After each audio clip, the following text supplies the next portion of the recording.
لا هەرجێکم بینەرانی گەلی کوردستان سڵامەتان لێبێ خۆشحاڵەمە میوارش بەرنامەی گەرما و گەرمتان پێشکەش دەکەم. ئەمڕۆ 8 مارس ڕۆژی جیهانی ژنان بوو.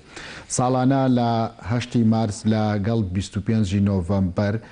یادی ژنان دەکرێتەوە. 8 مارس ڕۆژێکی جیهانیە، 25 نۆڤەمبەر یاخود تشرینی دووەم ڕۆژی بەگژاچوونەوەی تندروتیژیە دژی ژنان. هەندێک پێیان وایە ژنەکان لە ئێستادا خاوەنی مافن، ژنان خۆشیان پێیان وایە نەخێر بە پێچەوانەوە. ئێستاش لە ناو کۆمەلگاکانداوە بەتایبەت لە کۆمەلگەی کوردیدا غەدریان لێ دەکرێت و زوڵم لێکراون. 8 مارس ڕۆژێکە بۆ نمایشی ژنان، ڕۆژێکە بۆ دەرخستنی توانە و چالاکی ژنان، ڕۆژێکە بۆ پێداچوونەوە بە توانستی ژنان لە ناو کۆمەلگادا. لە هەموو ڕەهەندێکەوە قسە لەسەر 8 مارس دەکرێت. لە تەوری یەکەمی گەرما و گەرمدا ئێمە تەنها لەسەر بەشداری سیاسی ژنان لە کوردستاندا قسە دەکەین. بەڕێز دڵپاک تاهیر ئەندامی ئەنجومەنی سەرکردایەتی یەکێتی نیشتیمانی کوردستان لە ستۆدیۆ لەگەڵمدایە. بەڕێز دڵپاک بەخێر بێیت، 8 مارست پیرۆز بێت. یادی 8 مارس لە کوردستان چ کاریگەریەکی لەسەر پێگە و مەکانەتی ژنان دروست کردووە؟ زۆر سپاس. پێش هەموو شتێک من پیرۆزبایەکی گەرم لە هەموو دایکان و خوشکان و خێزانی شەهیدە سەربەرزەکانەکەم کە ئەوان گەورەترین فیداکاری و قوربانی ئەم کۆمەڵگایان و لێرەوە سڵاو و ڕێز و خۆشەویستیم بۆ شەڕوانان و هەروەها بۆ پێشمەرگەی ژن و بۆ هەموو ئەو ژنانەی کە لە دام و دەستگاکانی حکوومەتە کارەکەن، هەموو ئەو ژنانەی کە لە چوارچێوەی خێزانە خەریکی پەروەردەکردنی مناڵن. سڵاوم هەیە بۆ هەر هەمویان. 8 مارس لە هەمویان پیرۆز بێت. 8 مارس هەموو ئەزانین بۆنەیەکی جیهانیە، ڕۆژێکە کە لەسەر تاسەری جیهانە یادی ڕۆژی ژنان نەکرێتەوە. لە کۆمەڵگەی ئێمەیە زۆر جار پیاوان قسەیەکەکەن ئەڵێن ئەی ڕۆژێک بۆ پیاوان بۆ نییە. بەڕاستی ئەمە خۆ پرسیارێکی دروستە، بۆچی بۆ پیاوانیش ڕۆژێک نییە، بەڵام بۆ ژنان هەیە. ئەوەی کە ئێمە تێبینیەکەین و سەرنجی ئەدەین لە کۆمەڵگەی کوردەواریە، ژنان تا ڕادەیەکی پێویست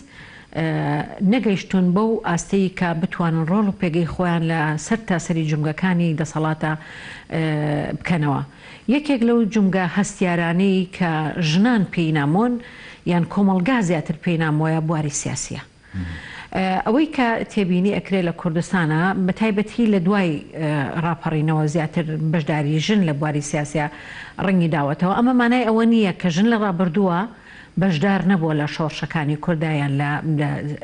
سیاسەتیان لە بزوتنەوەی ڕزگاری خوازی کوردستانە. بە پێچەوانەوە ئێمە زۆر ژنی نمونەمان هەیە، ژنمان هەیە چۆتە بەرپەتی سێدارە و زۆر قارەمانانە هەتا ئەو ڕۆژەی کە گیانی بەخشیوە داکۆکی لە مەسەلە نەتەوایەتەکان کردووە. بەڵام ئەمە ئەتوانم بڵێم تا ڕادەیەک چوارچێوە دار بووە، سنووردار بووە، بەڵام لە دوای ڕاپەڕینەوە فرسەتی بەشداریکردنی ژن لە کای سیاسیە زیاتر سەری هەڵداوە. من لێت ناشارمەوە، بەڕاشکاوانە ئەگەڕێنمەوە بۆ ڕۆڵ و بۆ خەمخۆری و بۆ داکۆکیکردنی جەنابی مام جەلال لە مافەکانی ژنان. بەڕاستی مام جەلال ڕۆحی شاد بێ، یەکێک بووە لەو کەسایەتیە سیاسیە مەزنانەی کە ڕۆڵێکی بەرچاوی هەبووە لەوەی کە زیاتر دەرگاکان لە بەردەم ژنانە واڵا بکە بۆی بتوانن لە بواری سیاسیا کار بکەن. ئەگەر بێت و ئێمە تێبینیەک بکەین ئایا ژن لە کوردستانە لەسەر ئاستی سیاسی وەکو پێویست ڕۆڵی هەبووە، ئەتوانم بەر لەوە ئەگەر باسیەوە بۆکانی ژنان لە کوردستانە سوودیان لە 8 مارس وەرگرتووە وەکو یاد بە خۆدانەسوونەوە بە پێگە و مەکانەتی ژنان ناکراوە لە 8 مارسدا؟ ئەمە قسە زۆر هەڵەگرێت لەبەرەوەی 8 مارس لێرە یاد ئەکرێتەوە، ناتوانین بڵین یاد ناکرێتەوە، بەڵام ئەم یادانە چۆن ئەکرێتەوە. 8 مارس هەنها بۆنەیەکە لە کوردستانە بەداخەوە دەگەڕێمە وڵات. دکتۆر سەبڵێت و داوای هاوکاری دەکات. بەرحاڵمە لە گەرما و گەرم بەردەوام دەبین. بەڕێز دڵپاک تاهیر ئەندامی ئەنجومەنی سەرکردایەتی یەکێتیم لەگەڵدایە بۆ قسەکردن لەسەر بەشداری ژنان لە پرۆسی سیاسیدا. باسمان لە سوودوەرگرتن بوو لە ڕۆژی 8 مارس بۆ پێداچوونەوە بە پێگەی ژنان. بەردەوام بی لەسەر قسەکە. بەڵێ 8 مارس لە کوردستانە ئەتوانم بیگەڕێنمە بۆ دوای پرۆسەی ڕاپەڕین، ئەویش لە دەرەنجامی سەرهەڵدانی چەندی ڕێکخراوی ژنان و هەروها هوشیارکردنەوەی ژنان لە مەسەلەی ئازادی ژنان و مافەکانیان. ئەمە وای کرد زیاتر یادی 8 مارس لە کوردستانە بکرێتەوە. ئێستا لە کوردستانە هەموو ساڵێک ئەم یادە ئەکرێتەوە وەکو مەراسیمێکی هاکەزایی تێئەپەڕێ، وەکو یادێک و یەک ڕۆژ تێئەپەڕێ. بەڵام ئەوەی کە زۆر گرنگە لە 8 مارسە هەم ڕێکخراوەکانی کۆمەڵگەی مەدەنی، هەم حکوومەت و هەم پەرلەمان و هەم حیزبە سیاسیەکان هەڵوەستەی لەسەر بکەن ئەوەیە کە توێژینەوەیەک و دیراسەیەکی زانستی بۆ پرسی ژن بکەن لە کوردستانەوە بەراوردی بکەن لەگەڵ ساڵانی ڕابردوو. بۆچی تا ئێستا نەکراوە؟ ئەمە ئەگەڕێتەوە بۆ کەم تەرخەمی هەم لەلایەن حکوومەتەوە، هەم لەلایەن حیزبەکانەوە، هەم لەلایەن ڕێکخراوەکانی کۆمەڵگەی مەدەنیشەوە، وەکو یادێکی ڕووکەش یادەکرێتەوە و ئیتر هەموو دۆسیەکان داخەین تا ساڵێکی تر دیسانەوە بە کۆمەڵە دروشم دێنەوە یادی 8 مارس ئەەکەینەوە، کۆمەڵە گوڵ ئەگۆڕینەوە، بەڵام بەبێ ئەوەی کە پرۆژەیەکی گرنگمان هەبێ بۆ 8 مارس. 8 مارس خۆی لە پرۆژەیەکەوە لەسەر هەڵدانێکەوە دروست بوو بە ڕۆژێکی جیهانی. بۆی زۆر گرنگە ئێمەی کورد کە میلەتێکین، هەتا ئێستاش منەتوانم بڵێم میلەتێکی ژێردەستین لە بەرەوەی نەبووین بە خاوەنی کیانێکی سەر بەخۆی خۆمان پێویستمان بۆ یەکە پرۆژەیەکمان هەبێ. ئەم پرۆژەیە ئەرکی هەملایەنەیە، تەنها ئەرکی حیزب نییە، تەنها ئەرکی حکوومەت نییە، تەنها ئەرکی ڕێکخراوەکان نییە، ئەرکی هەموو کۆمەڵگایە کە بەیەکەوە یەک پرۆژەمان هەبێ بۆ ئەوەی قسە لەسەر 8 مارس بکەین، بۆ ئەوەی چۆن ئەتوانن ئەو پرۆژێتان هەیە، پرۆژێکی هاوبەش لە ناو کۆمەڵگادا ئەتوانین ئێمە لەسەر ئەو خاڵانە بوەستین کە کێشەی زۆر گرنگ و سەرەکین لە کۆمەڵگەی کوردەوارێ. بۆ نمونە ئەوەی کە ئێستا بۆ بە دیاردە لە کوردستانە مەسەلەی کوشتنی ژن. ئەم پرسێکی زۆر هەستیارە، پێویستە لە پەرلەمانە دیراسەی لەسەر بکرێ، لە زانکۆکانە کە بە خۆشحاڵیەوە سنتەرەکانی یەکسانی جەندەری هەیە، ئەمانە ئەتوانن لە ڕووی ئەکادیمیەوە توێژینەوەی زانستی لەسەر بکەن، ئەتوانرێت لە ناو کۆمەڵگایە، ئەتوانێت لە ڕێگەی ڕێکخراوەکانی کۆمەڵگەی مەدەنیەوە، ئەتوانرێت لە ڕێگەی پەرلەمان و داڕشتنی کۆمەڵی پرۆژە یاسای گرنگەوە ئەو پرسە تاوتۆ بکرێ. تا ساڵێکی تر لە 8 مارسا ئێمە داتایەکمان بەردەستەوە بە، یان لە 25 نۆڤەمبەرە داتایەکمان لە بەردەست بێت تا چەند توانیومانە سەرکەوتوو بین لە چارەسەرکردنی ئەو پرسە. بۆیە زۆر گرنگە ئێمە ئەو پرۆژانەمان هەبێەوە بەڕێزڵ پاک قسە لەسەر بەشداری ژنانەکەین لە پرۆسی سیاسیدا لە کوردستانە لە دوای ئەزمموی 28 ساڵ لە حکومڕانی کوردی ژن لە ناو سیاستدا کارەکتەرە یاخود تەنها بەشدارە؟ من بەداخەوە ئەتوانم بڵێم ژن لە پاشەکشەیە لە بواری سیاسیە، لەبەرەوەی جارێکی تر ئەگەڕێمەوە ئەڵێم لە حزوری جەنابی مام جەلالە ژن هەمیشە لە گەشەکردنا بوو، لەبەرەوەی هەمیشە مام جەلال کاغەزێکی سپی پێ بوو لە کۆبنەوەکانی ژنانە ئەیوت ئیمزام لەسەر کاغەزێکی سپی بۆ بکەن هەموو داخوازەکانی ژنان جێبەجێکەم. هەر کاتێک تۆ ئەم دەرگایەنت بۆ ژن واڵا کرد ئەتوانی متمانە بە ژن بەی زیاتر کارابێ. لە دوای ڕاپەڕینەوە ئەتوانم بڵێم هەتا کۆچکردنی جەنابی مام جەلال ژن بەردەوام دەستکەوتی هەبوو، بەڵام لە دوای ئەوە جۆرێک لە چەقبەستووی، جۆرێک لە متبوونی بەشداری ژن هەیە لە کای سیاسیە. بۆ نمونە لە کۆنگرەی سێ هەواڵ مام جەلال تەنها کاریگەری لەسەر ژنانی یەکێتی هەبوو یاخود لە ناو کۆمەڵگاشە؟ نەخێر، کاریگەری لەسەر تێکڕای کۆمەڵگە هەبوو. بۆ نمونە بە پشتیوانی و بە ڕەزامەندی و بەداکۆکیکردنی جەنابی لە ئاڵگۆڕی کۆمەڵێک لەو یاسایانەی کە هەبوو، ئەمە کە بەشێک لەسەرکردە سیاسیەکان بەڕاستی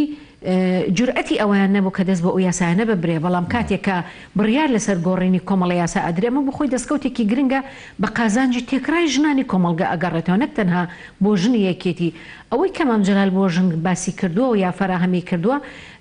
خەمی هەموو ژنانی کورد بووە، یان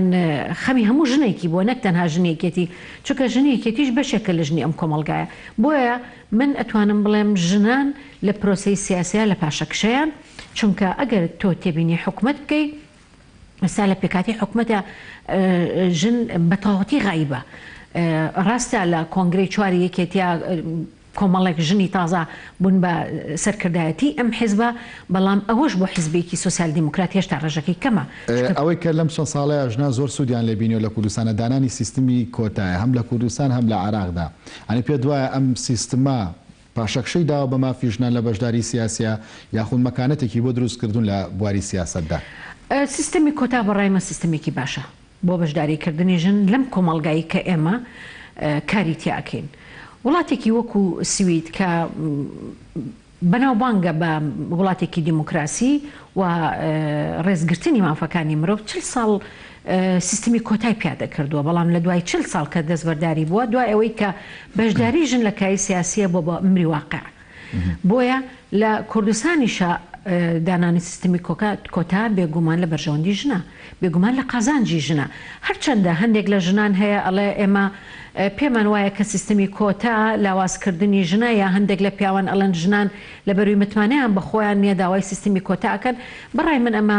بیر و بۆچوونێکی هەڵەیە لەبەر ئەوەی ئەگەر سیستمی کۆتانە بێ ژن ناتوانرێ بێتە کای سیاسیەوە و تاقی بکرێتەوە توانەکانی ببینرێ چونکە بەهۆی سیستمی کۆتاوە کۆمەڵێک ژن بۆ نمونە ئەگەر ئێمە بینین ورتری کەینەوە لە کۆنگرەیسەیە لە 120 ژنان چوونە سەرکردایەتیەوە ئەمە وای کرد کە توانای ئەم ژنان لە سەرکردایەتی ئەم حیزبەیە تاقی بکرێتەوە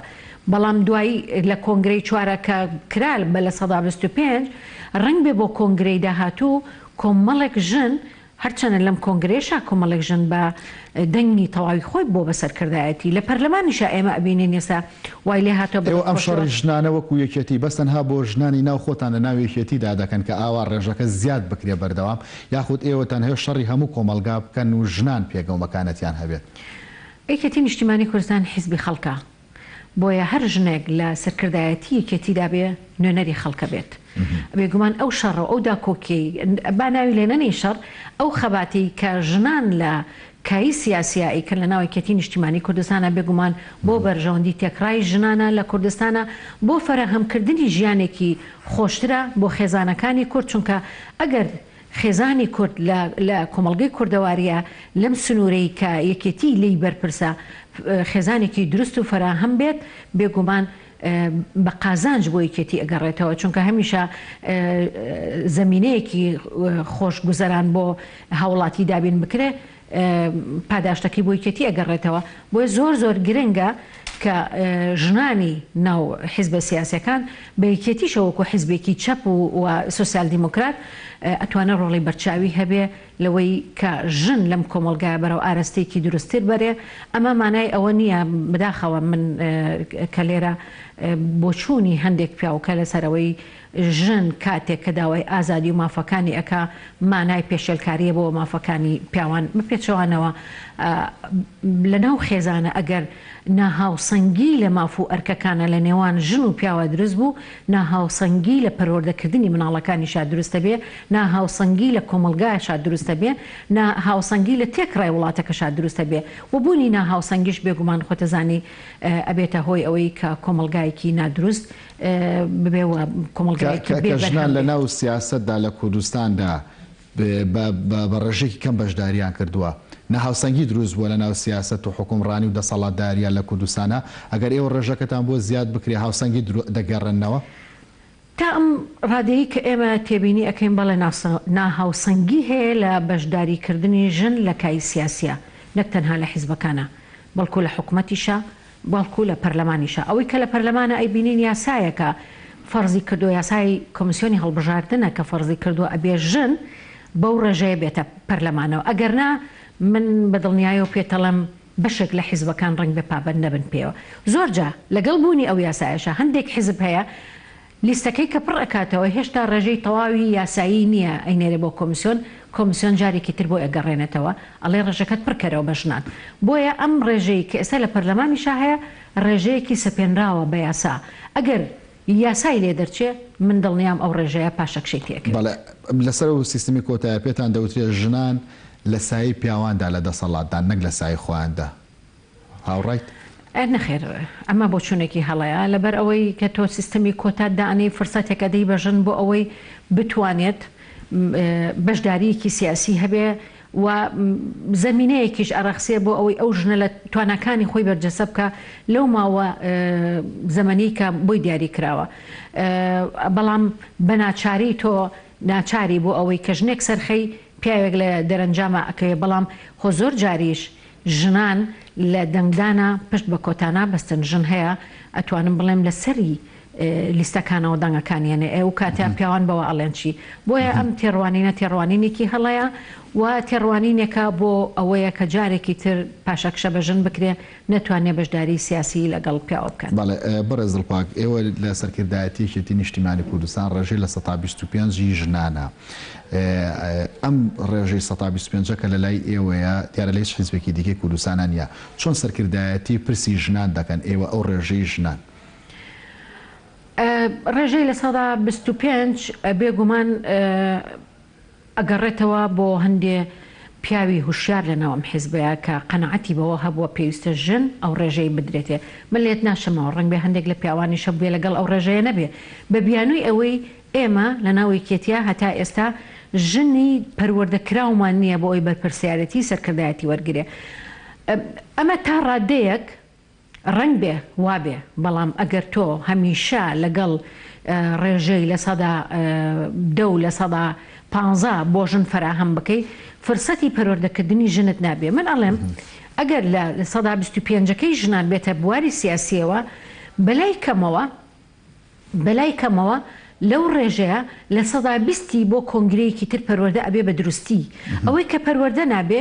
دیارە پەیوەندی بە ذاتی ئەو کەسە خۆیەوە هەیە یان بەشێکیشی پەیوەندی بەوە هەیە کە پەروەردەیەکی دروست لە ناو حیزبەکەیە دروست نەبووە نەیتوانیەوە ئەو ژنە وا پەروەردە بکە بیگەنێتە ئاستی سەرکردایەتی و لە داهاتوە سەرکردایەتیکی تازەتری لە دروست بێ بۆیە من دڵنیام لە کۆنگرەی 5 بەم ئاراستەیی کە ئێستا یەکێتی دروشمی نەبوونەوەی هەڵگرتووە کۆمەڵێک ژنانی تر و چالاکتر و وریاتر دێنە سەرکردایەتیەوە کە ڕنگ بێ من دڵنیام ئێستاش لەم ڕێژەی کە ئێستا بووینەتە سەرکردایەتی ژنی بە کاراماتریشە بێ بەڵام فرسەتی ئەویان بۆ نەڕەخساوە کە بێنە سەرکردایەتی و لە کۆنگرەکانی داهاتووە بە دڵنیاییەوە فرسەتی ئەویان نەبێ کە لە جیاتی ئێمە ئەنجا ئەوان بێنە سەرکردایەتی و مارەسەی دەسەڵات بکەن بۆیە گرنگە یەکێتی نیشتیمانی کوردستان بەرنامەی پەروەردەی هەبێ بۆ کادری ژن بۆ ئەوی بتوانێ هەر هیچ نەبێ لە کۆنگرە لە ڕۆژانی کۆبوونەوەی ئەنجومەنی سەرکردایەتی پرسی ژنان پرسێکی گرنگ بووە لە ناو سەرکردایەتی یەکێتیدا ئەوەی کە تا ئێستا ئێمە باسمان کردبێ لە ناو سەرکردایەتیە گفتوگۆی پەیڕەو بووە دانانی پەیڕەوەی ناوخۆی ئەم حیزبە خۆتەزانی کۆنگرە لە پرۆگرامی یەکێتیدا کە دانراوە پرسی ژن پرسێکی گرنگ بڵێ پرسێکی زۆر گرنگە پرسی ژن لە بەتایبەتی لە مەسەلەی پێشنیارکردنی کۆمەڵێک پرۆژە یاسا بۆ پەرلەمان لە ڕێگەی کۆمیسیۆنەکانی یەکێتیەوە یەکێک بۆ لە پرسە گرنگەکان و لە پەیڕەویشە کاتێک کە باس لە پێگەی ژن ئەکرێ چەسپاندنی ڕێژەکە بۆ خۆی لە خۆیە سەرکەوتنێکی گەورەیە بۆ ژنانی حیزب و دوای داڕشتنەوەی ئۆرگانەکان یەکێتی ئەو ڕێژەیە دەرەکەوێ ئەنجا خەڵک هەستەکە کە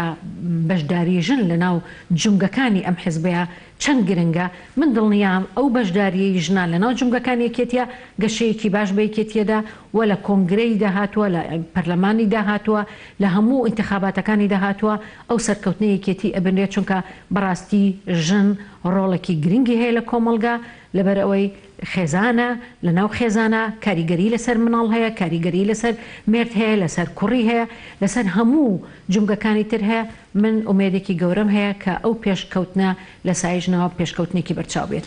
بەڕێز دڵپاک تاهیر ئەندامی ئەنجومەنی سەرکردایەتی یەکێتی نیشتیمانی کوردستان سوپاس کە لە تەوەریەکەمی گەرما و گەرم لەگەڵماندا بوویت لە دوای ناوبڕێک تەوەری دووەم گفتوگۆ دەکەین لەسەر بارودۆخی جارێکتر سڵاوتان لێ ببینەرانی خۆشەویست لە چەند مانگی ڕابردوودا چاوەڕوانی ئەوە دەکرا کە محەممەد تۆفیق عەلاوی کاندیدی ڕاستپێردا بۆ سەرۆکی ئەنجومەنی وەزیرانی عێراق بێت کابینەیەک پێک بهێنێت و لە دوای ئەوە ئەو بابەتانەی کە پەیوەستن بە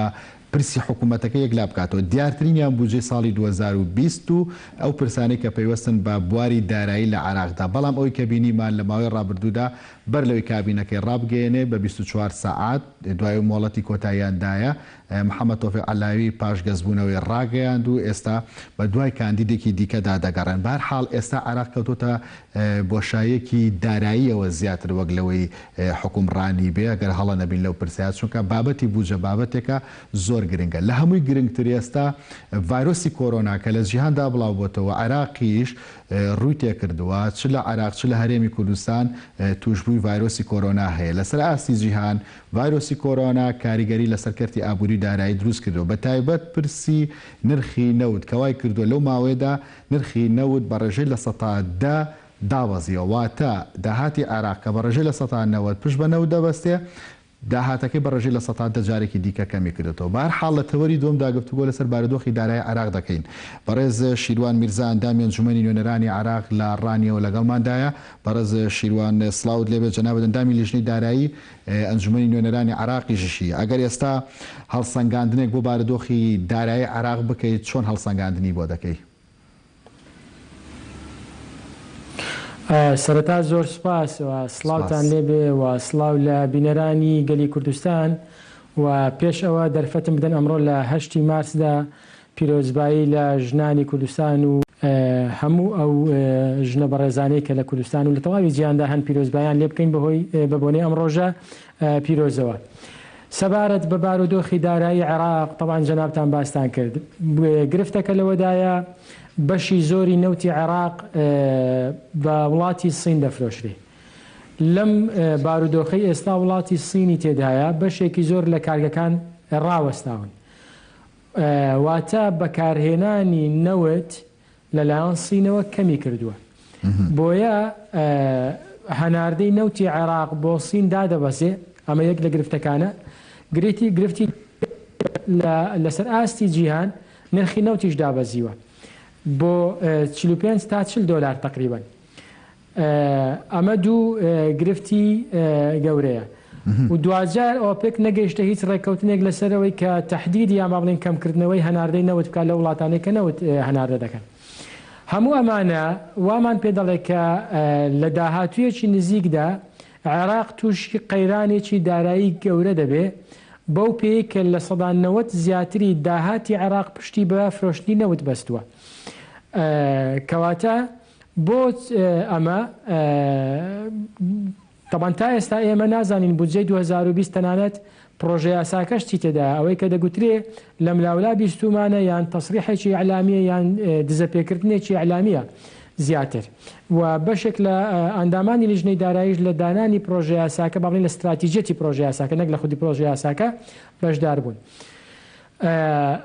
هەر بۆ خۆی پرۆژە یاساکە پێشدا بەزینی نرخی نەوت کورتێنانێکی یەکجار زۆری تێدا بوو نزیکی 48 تریلیۆن دینار بوو. ئێستا آخر تەقریر ئەمەیە کە دەڵێ 56 تریلیۆن دینار کورتێنانی تێدا بودجەی 2020 عێراق. ئێستا ئێمە گەیشتوونە مانجی سێ تا ئێستا پرۆژە یاسای بودجە نییە. پرۆژە یاساکەش نەگەیشتۆتە پەرلەمان. چاوەڕێی پێکهێنانی حکوومەتی داهاتوو دەکات. حکوومەتی داهاتوو ئایا ئەم پرۆژە یاسایە دەستکاری دەکات تعدیلی دەکات اینجا دەینێرێ بۆ پەرلەمان یان هەروەکو خۆی دەینێرە. لە هەردوو ئەگەرەکەدا پرۆژە یاساکە زۆر دوا دەکەوێت.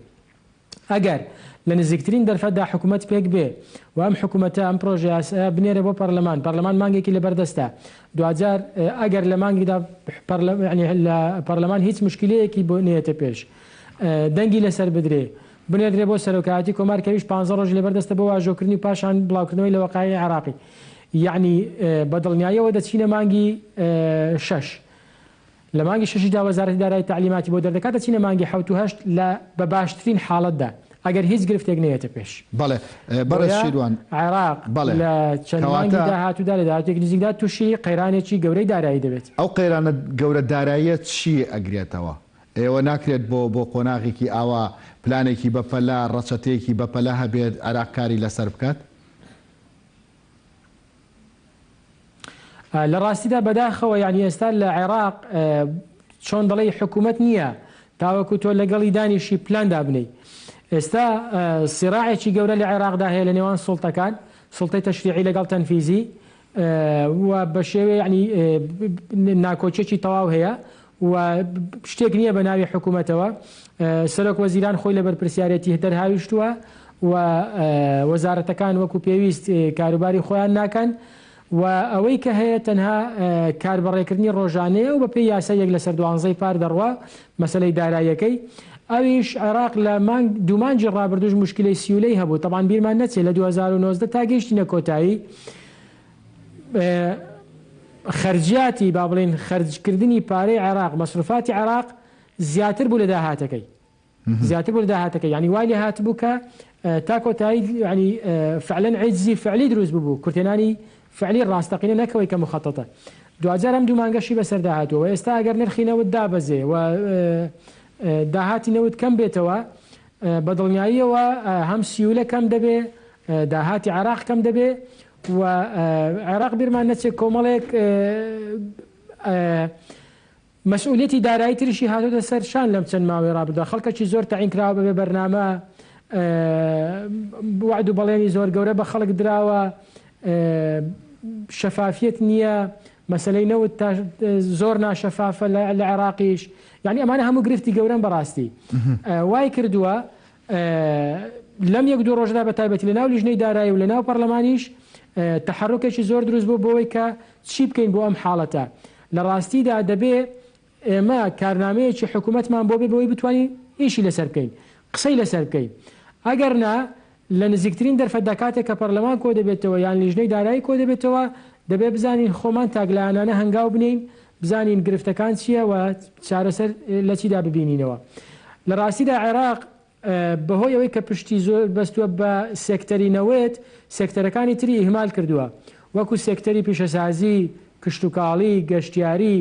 هەموو ئەوانەی ئیهمال کرد تەنانەت کۆکردنەوەی داهاتەکانی ناوخۆ و زەریبە و پارەی ئاو و کارەبا و چی و هەموو ئەوانش وەکو پێویستنی لە عێراقدا و گرفتی گەوریان هەیە و خەلەلی گەورەی تێدایە بەڵێ بەرز شیروان ئەگەر بەم جۆرە نرخی نەوت دابەزێت و کۆبنەوەی کە ئاماژت پێداوی لە لیژنەی دارایی کۆبنەوە گەنجامدن و ئەم بابەتە گفتوگۆی لەسەر بکەن ئەگەر بودجەش هاتە بەردەستان و نرخ بەم جۆرە دابەزی و داهاتی عێراق بەم شێوەیە بێتە خوارەوە باشترین سێکتەر کامەیە کە دەستکاریەکەن خەرجەکانی کەمەکەنەوە کاریگەریشی لەسەر ئابووری کەمتر بێت لە ڕاستیدا دووسێ سێکتەر هەیە کە خەرجی یەکجار زۆرە لە عێراق یەک لەوانە سێکتەری نەوت خەرجەکە یەکجار زۆرە سێکتەری کارەبا خەرجی زۆر زۆرە لە ڕاستیدا مەسلەی ئەمنیش چ وەزارەتی بەرگری چ ناوخۆ ئەوانیش خەرجیان یەکجار زۆرە دەکرێت ئێمە هەوڵدەین لەوانە تا ڕادەیەک خەرجی کەم بکەینەوە لە بەرامبەردا هەوڵدەین چ سێکتەرێک لە عێراق بە زووی دەتوانین دەستکاری بکەین تا داهاتی زیاد بێ دەکرێت ئێمە لە وەرزی داهاتوودا گرنگی زۆر بە کەرتی کشتتوکاڵی بدەین لە عێراقدا لە کەرتی کشتتوکاڵ یان لانی کەم لەو ئەوەندەی کە هەیە عێراق ئەوەندە پشت بە سەرچاوی دەرەچی نەبەستێ یعنی کەرتی کشتتوکاڵ دەکرێت ببوژێتەوە و هەندێک سێکتەری دیکەش بنمونە ئەگەر ئەم مۆزوعی کۆرۆنایە یان کۆتایی پێبێت و مەترسی نەمێنێ سێکتەری گەشتیاری لە عێراقدا بە تایبەتی گەشتیاری ئاینی سێکتەرێکی زۆر لەبار و گونجاو بۆ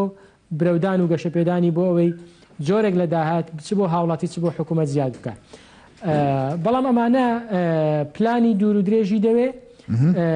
و تەسەور ناکەم یعنی عێراق ئێستا لەم قۆناغەدا بتوانێت و زۆر بە ئاسانیان بڵین زۆر بە خێرایی چارەسەر بۆ ئەم سێکتەرانە بدۆزێتەوە چارەسەر تەنها ئەوەیە بەشێک لە خەرجەکان کەمکەینەوە و داهاتی ناوخۆ هەوڵدەین بە باشی کۆ بکرێتەوە نەک لەسەر هاوڵاتی زیاد بکرێت بە باشی کۆ بکرێتەوە و لە ڕاستیدا بەداخەوە زۆر جار پەنا دەبرێت بۆ ئەوەی کە بەشی ئیسtismاری و بەرهێنان پرۆژە ڕادەگیرێ و ناکرێت بە حکمەوەی کە تەنها گرنگی بە تەشغیلی دەدرێتە بە پێدانی موچە و ئیش و کاری ڕۆژانەی حکوومەت لەوانەیە حکوومەت لە کۆتاییدا ناچار بێ پەنا بۆ ئەوە بەرێکە لەم ساڵی 2020دا تەواوی پرۆژە استراتیژی و پرۆژەکانی بنیاتنانی بنیەی تەحتی ڕابگرێت. بەڵێ هەر تایبەت بە کەمکردنەوەی خەرجیەکان لە ئێستادا بوونی ڤایرۆسی کۆرۆنا لە عێراقدا ئێستاش بە پێی نهایەکی گەلی کوردستان کە 6 حاڵەتی نوێی توشبوونی ڤایرۆسی کۆرۆنا لە عێراقدا ڕاگەیەندراوە. ڤایرۆسی کۆرۆنا کاریگەری لەسەر کەرتی دارایی عێراق لە ئێستادا دروست کردووە؟ طبعاً بە دڵنیاییەوە کاریگەری دروست دەکا وەکو باسمان کرد یەک لەوانە هەردابەزینی نرخی نەوت بۆ خۆی کاریگەری ڤایرۆسی کۆرۆنا لە جیهاندا ئەمە یەک دوو مەسلەی گەشتیاری تا ڕادەیەکی زۆر کەم دەکاتەوە بازرگانی تقریبان کەم دەکاتەوە و لە ناوخۆشدا بەڕاستی خەرجی دەوێ پێویستی بە داعمکردنی سێکتەری تەندروستی هەیە و خەرجێکی زۆری دەوێ بە دڵنیاییەوە کاریگەری لەسەر هەم زیادکردنی خەرجی دەکا هەم کەمکردنەوەی داهات دەکات داتایەکتان لەبەردەستە کاریگەری لەسەر دۆخی دارایی عێراق دەبێت داتایەک لەبەردەستە زانراوە کە لما بەداخەوەی مە تا ئێستا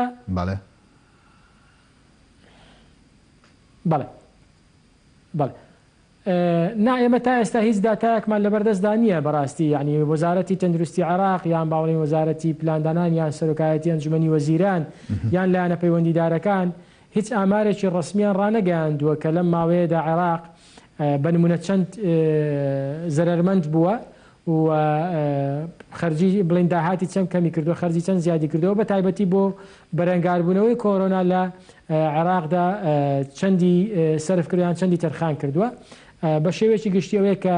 خەلی ئەزمە پێکاتووە دەستەی ڕوبەڕووبوونەوەی کێشەکان پێکاتووە و ئەم خەلیەت لە چەند وەزارەتێک و لە چەند دەستگایەک پێکاتووە ڕوبەڕووی بۆ ڕوبەڕووبوونەوەی بڵاوبوونەوەی ڤایرۆسی کۆرۆنایە لە عێراقدا و حتمما ئەمە پێویستی بە دامی دارایی هەیە بەشێکی زۆر لە داهاتی عێراق دەبێت بۆ ئەوەش تەرخان بکرێت بۆەوەی بتوانین بە هەموو لایەک ڕوبەڕووی بڵاوبوونەوەی ڤایرۆسی کۆرۆنا بینەوە لە عێراقدا. بەڵێ تایبەت بە هەرێمی کوردستان ئەم بابەتانەی کە گفتوگۆمان لەسەر کرد چ کاریگەریەکان هەیە لەسەر هەرێمی کوردستان؟ طبعا ئێمە بیرمان نەچێت تا ئێستاش بە پێی یاسا 1/12 کە لە عێراقیشی پێدەکرێت لەسەر خەرجی 2019 ئێستاش لە مانجی 1 و 2 بڕێک پارە لە بەغداوە هات بۆ موچەی فەرمانبەرانی هەرێم واتە تا ئێستاش لە هەرێمی کوردستان بەشێکی زۆری پێدانی موچە پەیوەستە بەو پارەیە کە لە بەغداوە دێ. طبعا بۆ ئەوەی لای بینەرانیش ڕوون بێ کە ئێمە مانگی ڕابردوو لە ڕاستیدا زۆر دواکەوت و نزیکەی 10 ڕۆژ لەم چێشمەدا بووین لەوەی کە ئەم پارەیە بۆچی نەهات گرفتەکەی چیە لەکوێ ڕاوەستاوە چێ ڕایگرتووە و چۆن بتوانین بێ دوانەکەوێ خەڵک تووشی قەلەقی و دڵڕاوکەی بووە توانیمان مانگی ڕابردوو هەرچۆنێک بێ کۆتایی بەمە بێنینەوە پارەکەی بەغدا هات. بۆ ئەم مانگی سێیە جارێکی دیکە حتمما هەرێم چاوەڕێی بەغدا دەکا پارەکەی بۆ بنێرێ و لە ڕاستیدا ئەگەر بەغدا بۆ خۆی تووشی کێشەی سیولە ببێ تووشی کێشەی دارایی ببێ داهاتی کەم بکە و ئەم ئەزمەی سوڵتەش لە عێراقدا یعنی با بڵین ئەزمەی حکومڕانیش لە عێراقدا بەم شێوە شلۆقی ئێستا بمێنێتەوە چارەسەر نەبێ و هیچ ئافاقێکی دیار نەبێ کەسێک ڕانەسپێنرێ بۆ سەرۆک وەزیران و ئەم حکوومەت و کابینەی ئێستا بەرپرسیارەتی هەڵنەگرێ لەوانەیە بۆ مانگی سێش تووشی هەمان کێشە بینەوە کە من لێرەوە تەمەنایەوە دەکەم تووشیەوە نەبین و بەڕێز وەزیری دارایی عێراق و بۆچی تووشە بینەوە لاەنە بەرپرسەکان لە ئێستاوە خەمی ئەوە بخۆن کە لە ئێستاوە خەمی ئەوە بخۆن کە تووشی ئەم کێشەیە نەبین و لە کاتی خۆیدا بڕە شایستەی دارایی بڕە موچەی بەڕێز شیروان بۆچی تووشی ئەم کێشانە ئەبینەوە بەردەوام هەرێم بەڵێ ینی هەموو مانگێک لە میدیاکانەوە بەتابەت وەزارەتی دارایی هەرێمی کوردستانەوە دوو دەستەواژە زۆر بەکاردێت لە کاتی موچەیە بە بۆنەی کێشەی هوەری یاخود کێشەی تەکنیکی نەتوانرا موچە دابش بکرێ ئەنی ئەم کێشە تەکنیکی هوەریەت چیە لە بەغدا کە هەموو مانگێک دووبارە بێتەوە ناتوانرێت چارەسەر بکرێ ڕاستە لە دەسەڵاتی ئێوە نیە بەڵام خۆی چیە لە بنەمادا لە ڕاستیدا شتێک نییە بە ناوی کێشەی هوەری ئەوەی کە تا 2019 تەواو یاسای موازنە بوو لەسەر یاسای موازنە ڕۆشت لە 2020 طبعاً پرۆژه یاسای بودجە نەهاتە پەرلەمان و تا ئێستا نەهاتوە لای حکوومەتە عێراق بە یاسای 1/12 ئیش دەکات یاسای 1/12 بۆ هەرێمی کوردستان هەر هەمان ئەو بڕەپارەیە کە لە ساڵی ڕابردوو هات واتە بە پێی یاسا ئەو بڕەپارەیە کە ساڵی ڕابردوو مانگانە بۆ هەرێم هاتووە دەبێ ئێستا لە عێراقدا مانگانە هەربێ بۆ لە بەغدا هەربێت بۆ هەرێم بەڵام بیرمان نەچێ واقعی عێراق واقعێکە ئێستا ئالۆزە وەکو باسم کرد وەزارەتەکان وەکو پێویست بەرپرسیارەتی هەڵناگرن و کێشەی حکومڕانی لە عێراق هەیە سەرۆک وەزیران وەکو پێویست دەوام ناکە و ئەو پارەیە کە بۆ هەرێم دێ پێویستی بە ئیمزای دوو کەسە بەڕێز وەزیری دارایی لەگەڵ سەرۆک وەزیران لە مانگی ڕابردوودا بەهۆی کێشەیەکی ئیداریەوە با بڵێن کە بەڕێوەبەری گشتی ژمێرکاری لە وەزارەتی دارایی ینی ئیمزای پارەکەی نەدەکرد لەسەرەوەی کە گوایە نووسراوێکی لیژنەی نەزاهی بۆچووە لە ڕاستیدا نووسراوی لیژنەی نەزاهە و هەر هیچ لیژنەیەکی تر و تەنانەت پەرلەمانیش ناتوانێت ڕاستەوخۆ فەرمان بە دەستگایەکی تەنفیزی بە وەزارەتێک بە حکوومەت بکات کە دەبێ بەم شێوە مامەڵە بکەی نابێ بەم شێوە مامەڵە بکەی لە عێراقدا فەصلی سڵوتات هەیە سڵتەی تەنفیزی جیاوازە لە سڵتەی تەشریعی سڵتەی تەشریعی ناتوانێت دەدەخل بکات لە ئیش و کاری سڵتەی تەنفیزی واتە ئەمە خەلەلێکی گەورە بوو ئەگەر بڵێین بەڕێوەبەرێکی گشتی بەم نووسراوەی لیژنەی نەزاها ئەم هەنگاوەی ناوە واتە سڵتەی تەشریعی دەستی خستۆتە ناو سڵتەی تەنفیزی و تەنفیزەکانی ئێمەش ئاگایان لێ نییە جا وەزیرە بریکاری وەزیرە بەڕێوەبەری گشتیە سەرۆکی حکوومەتە هەر کەسێکە کەواتە ئەمە کێشەیەکی گەورەیە بۆیە لە 2000دا چارەسەر کرا بۆیە تەمەنا دەکەین بۆ ئەم مانگە لە ئێستاوە بەڕێز وەزیری دارایی لایەنە پەیوەندیدار و بەرپرسەکان لە ئێستاوە خەمی ئەمە بخۆن هەم لە هەرێم هەم لە بەغدا لە ئێستاوە بیر لەوە بکەنەوە کە پاشی دەڕۆژی تر لە 17 مانگ و تا 20 مانگی سێ تووشی ئەمە نەبینەوە بڵێن پارەکەی بەغدا هات یان پارەکەی بەغدا نەهات چونکە بەڕاستی ئێستا بەغدا خەریکە تووشی ئەزمەیەکی دارایی قوڵ دەبێت لە ئێستاوە خەمی ئەوە بخۆین بەغدا بەشی خۆی گل نەداتەوە بڵێ بەشی ئێوە نەما یعنی وا قسە بکەین کە هەم بینەر و هاوڵاتیش لێمان تێبگا دەبێت لە ئێستاوە بەڕێز وەزیری دارایی وەلایەنە پەیوەندیدارەکان چ لە حکوومەتی هەرێمی کوردستان چ لە بەغدا خەمی ئەوە بخۆن پاشی دەڕۆژی تر بەغدا نەڵێ وڵا داهات کەمی کرد پارەی نەوت نەهاتەوە نرخی نەوت دابەزی پارەم بەشی فلان پرۆژە نیە بەشی فلان شوێنیە و بەشی هەرێمی کوردستانیە و هەر بەشی موچەی کرد دەبێت لە ئێستاوە خەمیەوە بخۆین چارەسەری ئەو بارودۆخە چی ئەگەر بۆ موچە تەسەوڕ ناکەم ینی تا چەند عێراق تەسەوڕ ناکەم تووشی ئەزمەیەکی بەم شێوەیە ینی نەتوانێت حەلی بکات بۆ چەند مانگی داهاتوو ینی بۆ چەند مانگێک ئەگەر ئەزمەکە بڵێن کێشەکە زۆر نەخایەنێ بۆ چەند مانگێک دەتوانێت چارەسەری بکات بەپێیەوەی کە احتیاطێکی زۆری هەیە لە بانقی مرکزی و دەتوانێت لە ناچاریدا دەست بە بۆ ئەم احتیاتە ئەم پارە نەختینەیە کە لە بەردەستیدایە بەکاری بێنێ بۆ موچە ینی دەکرێت عێراق کێشەی موچەی ئەگەر هەش بێ چارەسەری بکات لە ناو زمنی موچەی کێشەی موچەی عێراقدا موچەی هەرێمی کوردستانیش بەڵام بەڕاستی لە ئێستاوە جارێکی دیکە دەمەوێت ئەوە بڵێم کە لە ئێستاوە دەبێت ئیشی لەسەر بکەین لە ئێستاوە دەبێت خەمی بخۆین پاشی دەڕۆژیتر لە ناکاو بە فریای خۆمان نەکەوین بڵێن ئەها وڵا پارەکەی هەرێم نەنێردا و کێشە دروست بوو لە ئێستاوە دەبێت هەوڵ دەین نەهێڵین کێشە دروست بێ وەزامنی ئەم ڕەپارەیە کە لە بەغداوە بۆ هەرێمی کوردستان دێ بکرێت چونکە ینی دەمەوێت شتێکی ترش بڵێمەویش ئەوەیە چ لە ناو لیژنەی دارایی چ لە ناو ینی بەشێک لە ناوەندە بڕیار بەدەستەکانی بەغدا جمجۆڵی ئەوە هەیە کە داهات کەمی کردووە نەوت کەمتر بڕێک کەمتر دەفرۆشتێ چیتر بەبێ ناردنی نەوت ناکرێت پارە بۆ هەرێمی کوردستان بنێردێ ئەم مقۆمقۆیە دروست بۆ جارێکی تر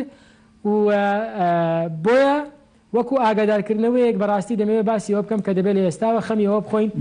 بەڕێز شیروان ئەگەر بە کورتی وەڵامم بدەیتەوە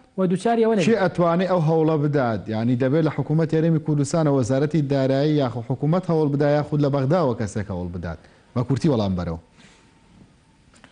طبعا لە بەغداوە یەکەم لە بەغداوە دەبێت ئەم هەوڵە هەبێ و بەڕێز وەزیری دارایی کە تا ئێستا وەزارەتەکەی بەڕێوە دەبا ئەمە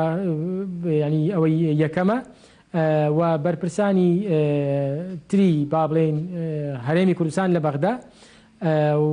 طبعا بە ئێمەشەوە با خۆشمان لێدەر نەکەین وەکو پەرلەمانتاران بە هەمان شێوە دەبێ ئێمە شاڵی خۆمان بدەین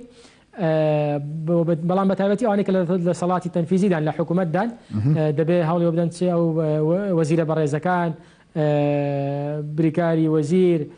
بەڕێوەبەرە گشتیەکان و نوێنەرایەتی حکوومەتی هەرێم لە بەغدا هەموو ئەوانە زائیدەن سەرۆکایەتی حکوومەتی هەرێم لێرە و وەزارەتی دارایی دەبێ لە ئێستاوە لەگەڵ بەڕێز وەزیری دارایی لە بەغدا لەسەر خەت بن و خەمی ئەوە بخۆن کە دووچاری ئەم کێشەیە نەبی. بەڕێز شیروان میرزا ئەندامی ئەنجومەی نوێنەرانی عێراق سوپاس کە لە ڕانیەوە لەگەڵماندا بووی. ئێوەش خواتان لەگەڵ.